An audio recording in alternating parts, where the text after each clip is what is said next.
Let's go to Deuteronomy chapter 23. He that is wounded in the stones or hath his privy member cut off shall not enter into the congregation of the Lord. He that is wounded in the stones, or maybe that he was stoned to death, or have his privy member cut off, private parts cut off, I don't know, shall not enter the congregation of the Lord. I guess like they castrated him or something. A bastard shall not enter into the congregation of the Lord, even to his 10th generation shall he not enter into the congregation of the Lord. An Ammonite or a Moabite shall not enter into the congregation of the Lord, even to their 10th generation shall they not enter into the congregation of the Lord forever. Because they met you not with bread and with water in the way, when he came forth out of Egypt, and because they hired against thee Balaam the son of Beor of Pethor of Mesopotamia to curse thee. Nevertheless, the Lord thy God would not hearken unto Balaam, but the Lord thy God turned the curse into a blessing unto thee, because the Lord thy God loved thee. Verse 5. Nevertheless, the Lord thy God will hearken unto Balaam, but the Lord thy God turned the curse into a blessing unto thee, because the Lord God loved thee. Because they met you not with bread and with water in the way, when ye came forth out of Egypt, and because they hired against thee Balaam the son of Beor of Pethor of Mesopotamia to curse thee. Nevertheless, the Lord thy God would not hearken unto Balaam, but the Lord thy God turned the curse into a blessing unto thee, because the Lord thy God loved thee. So he can turn that curse into a blessing for a person who was born out of wedlock. Let's keep going. Verse 6. Thou shalt not seek their peace nor their prosperity all thy days forever.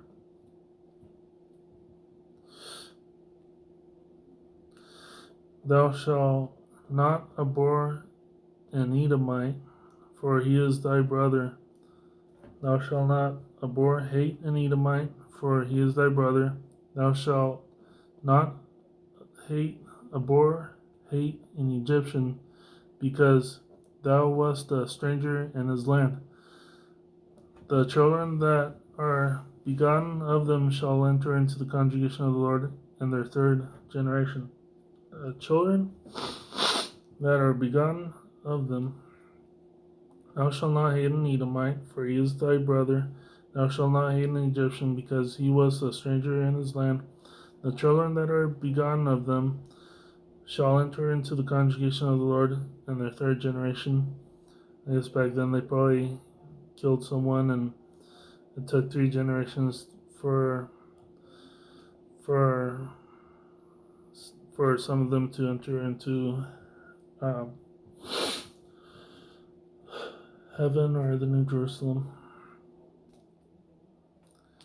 Verse 9. When the host goeth forth against thine enemies, then keep thee from every wicked thing. If there be among you any man that is not clean by reason of uncleanness, that chanceth him by night, then shall he go abroad out of the camp, he shall not come within the camp. But it shall be, when evening cometh on, he shall wash himself with water, and when the sun is down, he shall come into the camp again. When thou shalt have a place also without the camp, whither thou shalt go forth abroad, and thou shalt have a paddle upon thy weapon, and it shall be, when thou wilt ease thyself abroad, thou shalt dig therewith, and shalt and thou shalt turn back and cover that which cometh from thee. For the Lord thy God walketh in the midst of thy camp to deliver thee, and to give up thine enemies before thee.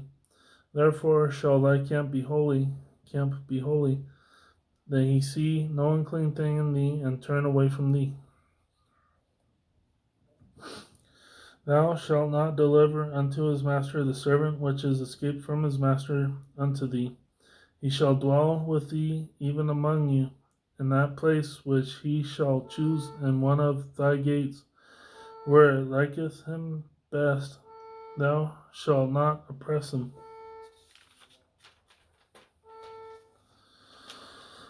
There shall be no whore of the daughters of Israel, nor a sodomite of the sons of Israel. Thou shalt not bring the hire of a whore or the price of a dog into the house of the Lord thy God for any vow, for even both these are abomination unto the Lord. So no selling in the house of the Lord, no selling in the church or the Bible study.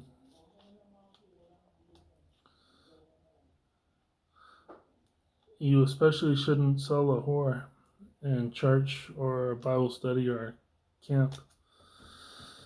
Verse 19, thou shalt not lend upon usury to thy brother, usury of money, usury of victuals, usury of anything that is lent upon usury.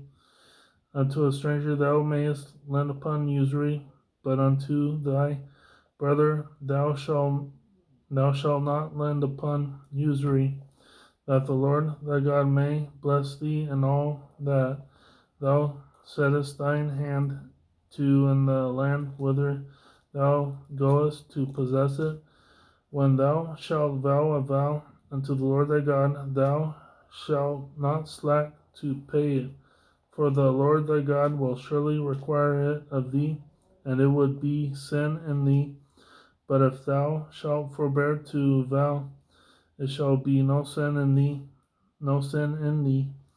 That which is gone out of thy lips thou shalt keep and perform, even a freewill offering, according as thou hast vowed unto the Lord thy God, which thou hast promised with thy mouth. When thou comest into thy neighbor's vineyard, then thou mayest eat grapes, thy fill at thine own pleasure, but thou shalt not put any in thy vessel. When thou comest into the standing corn of thy neighbor, then thou mayest pluck the ears with thine hand, but thou shalt not move a sickle unto thy neighbor's standing corn. Thank you for chiming in. That was Deuteronomy chapter 23.